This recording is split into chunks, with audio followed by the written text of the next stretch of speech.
বাবা মুক্তিযুদ্ধের শহীদ বলা জামায়াতের এমপি মুনতাকিম সাহেব তিনি বলেছিলেন তিনার জন্ম নাকি 1981 সালে।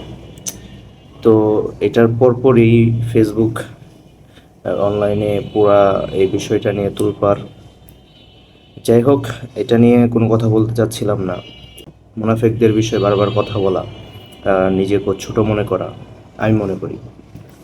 তো আজকে হঠাৎ নিউজে দেখলাম তিনি যে দাবি করেছিলেন তেনার বাবা মুক্তিযুদ্ধের শহীদ, প্রত্যেকটা নিউজ চ্যানেলে আসছে যে তেনার বাবা এখনো জীবিত আছে। যে মানুষ কত লেভেলের ভণ্ড হলে এই সমস্ত কথা বলে নিজের ক্রেডিট নেওয়ার জন্য নিজের পিতাকেও মেরে ফেলে।